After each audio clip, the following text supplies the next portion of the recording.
Hey guys, this is Dhruv from Speedcubing Pune, and today we have Gianfranco Huanqui with us. Hello Gianfranco, welcome to my channel. Hi Drew, I am Gianfranco Huanqui. Okay, so I'll be asking you a few questions, so let's get started. How did your cubing journey start? My cubing journey started like 4 years ago in March of 2013 when I was in math class, and then my math teacher entered the classroom and started to showing us how to solve a Rubik's cube. I mean, he didn't teach all of us the method. He just teach to us that it was possible, and he did an example solve. And I was really impressed of seeing that because I thought it was impossible for a human being to solve a Rubik's cube without cheating at the beginning. But then he proved me I was wrong, and I really liked the idea of solving a Rubik's cube. After that, I bought one and learned the beginner's method. Who is your speed cuber or which cuber do you idolize? My favorite speed cuber. Well, to be honest, I don't have one. I mean, when I start, I used to like to watch Felix Solves and Masco because that's what I focus in blind. But currently, I don't consider them as idols for me because I feel that they are my friends, not my. They are like at the same level as me, and I don't think that I have a favorite one. I just simply respect the fact that they are really good cubers and that they like to train speed cubing like me. Which is your favorite moment in your cubing journey? My favorite moment, I think that would be when I was in the brain. This is a TV show that was in China in March of the last year, and I participated and solved four Rubik's Cube blindfolded underwater. That was like a really hard challenge for me because I am not a swimmer. I had to learn how to hold my breath long enough for do this challenge, and it was really cool the fact that I managed to solve all of them. Mm-hmm. Yeah, absolutely. Okay, what do you like about blindfolded cubing? What do I like about blindfolded? I like the fact that it allows people with regular memory to develop a series of techniques to improve your memory, and it's also kind of mind blowing for a non-cuber to watch this, and it's like, wow, I cannot believe this is possible, but I like that feeling to teach people that it is possible. Um, Also, I like the fact that it's, it's like a new challenge in which you have to trust your senses. I mean, you have to be sure about your muscle memory that you cannot fail any move because you are not watching. I like that feeling. I also like the concentration that you need to have in order to perform a blind solve. Okay, Gianfranco, now there is a set of questions asked to you by some of the cubers in India and some of your fans. So it would be awesome if you answer them. So here they are. What's the limit achievable by pure OP? OP old Pokemon. I have no idea. To be honest, the memo is different from the execution. So if you are only asking me about execution method, I am assuming that you can use the fastest memo method and memorize the cube in 10 seconds, maybe. Then executable Pokemon, that means maybe 20 algorithm, 21 PLL algorithm, that would be 1 second per alg, that would be 25 seconds, maybe 30. I think top 30, but I don't think that's an important question because anybody that is fast enough in both Pokemon, I mean, is that fast, they should change method. And how long did it take you to start getting consistent success? Nobody gets consistent successes.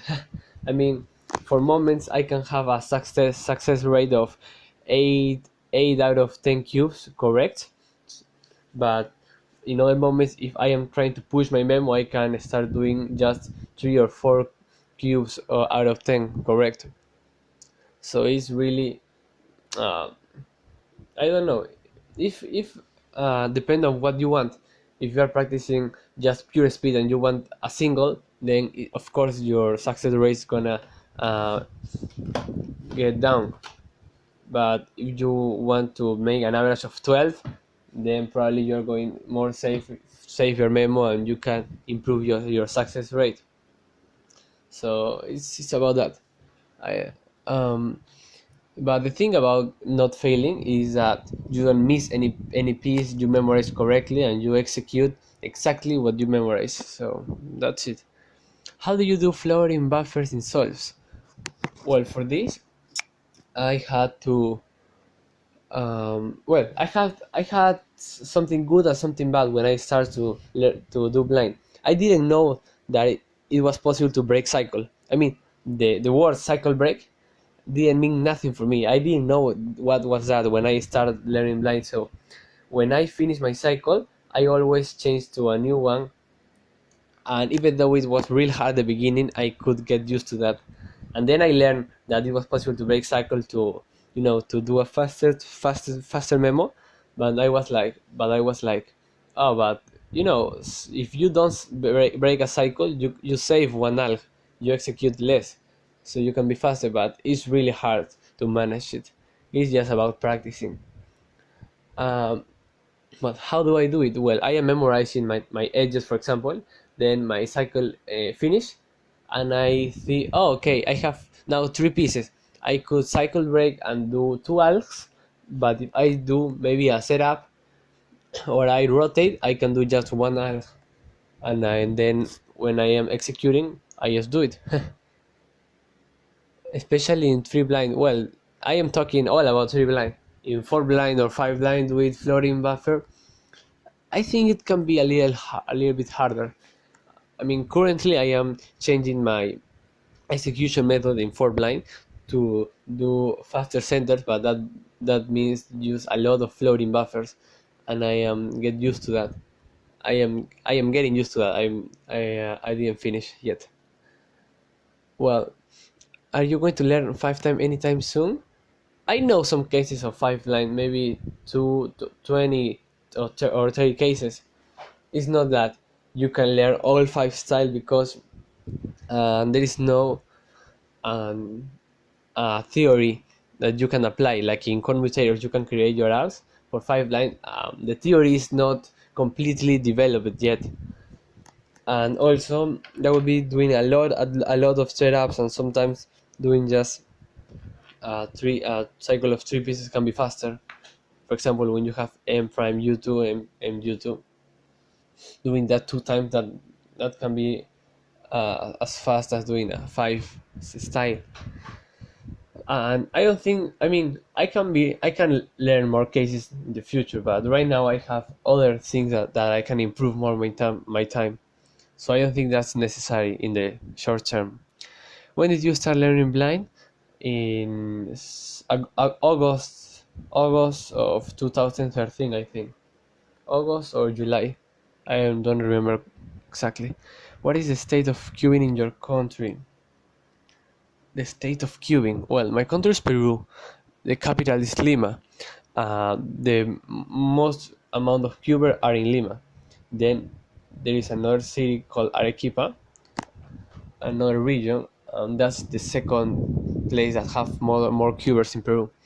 Then the third one I think is Trujillo, and so on. I mean, if you are asking about the state, like how is in this moment the speed queuing, well, it's really good. I mean, we are the country that has most South American records of South America. And we have, I mean, we are not a lot of cubers comparing to other countries like Brazil. I mean, other countries in South America, but we have good level. And I'm not only talking about me or my brother. We have a lot of good people in other events that are, I think, even world class. What was your experience meeting Felix? Well, I first met him by internet. In person, it was in a championship that was 1 week before the Worlds of 2015. He came to my country and we met in this competition. I mean, we already talked in chat before, so it was like, "Hey Felix, how are you doing, man?" Like he was already my friend. So um, I don't know. He's a cool person. Like I said before, I don't idolize him, so it's not like Felix, hey hi, please do your autograph. No, no, I don't have that feeling. But he's a good friend, and when I met him, we used to queue a lot, especially when we were at China, because we had a lot of time for training and practicing, and even develop strategies about the challenge, even though we didn't have to use a lot of strategies. How was your experience in the Asian Championship? I really like that championship. I think it's the championship, the competition that I like the most until now. Because one, there was a lot of cubers. I mean, really a lot. I think more than 1,000. After another thing is that I have the opportunity to compete with really good people in blind. I mean, when I was at Worlds, I competed against Cap Janil, but this time it was not only him; it was also Kai Junlin, and they are really good blinders. I mean, Cap Janil is the world champion, and Kai Junlin have the world records for blind, so it was really a cool experience. I mean, I know that was a good challenge for me, and I managed to win overall, even though the first round I finished third. And another thing that I like about this championship, it was that I had the opportunity to make a lot of friends, a lot of Chinese friends, and also I hang out a lot with Matt Varg and Kevin Hayes. Yeah, and they are really cool too. Well, what message would you like to give to speed viewers all around the world? Well, hi speed viewers.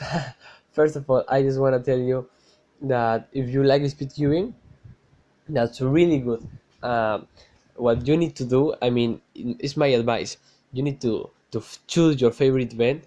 I mean, you have to try all of them, or until you found something that you said, okay, I really like this.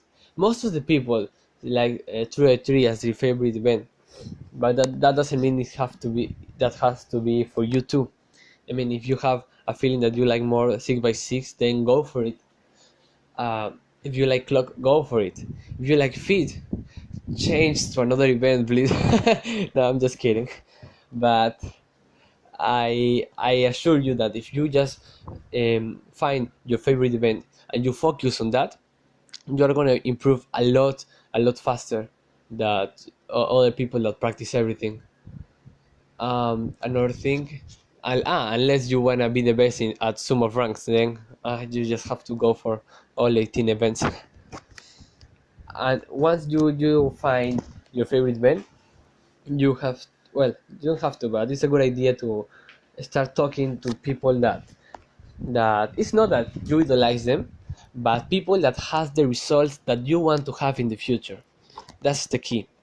That you have to set goals in time. I mean, goals in time of solves, in time of speed solve. I want to be sub 20, and in time, and that means in 1 month, in 1 year, you have to be specific in that, because if you have a specific goal, you have a lot more chances of getting it that if you never have one. Even it doesn't matter if you can accomplish it or not, but the idea of having one and being specific is going to unconsciously and sometimes even consciously makes you work harder to get it. And well, if you can contact the people that has the result you want to have, maybe it can be like a coach or like your teacher your teacher, but they can tell you things what you have to do, because there is no secrets in speed queuing, because some people think, oh, okay, what's this Felix secrets? He must know something that no one else knows. But it's not about knowing; it's about doing. So, if you tell me, hey, how can I be like you? Okay, just uh, you have to be specific. I mean, you wanna average sub 25 or something like that, or sub 30 in blind. Okay, you have to learn this method, this method. You have to do this and this. If you wanna do it in 1 year, maybe you have to train this time every day, and that's it. It's about doing, not knowing what to do. Because believe me, it's really easy.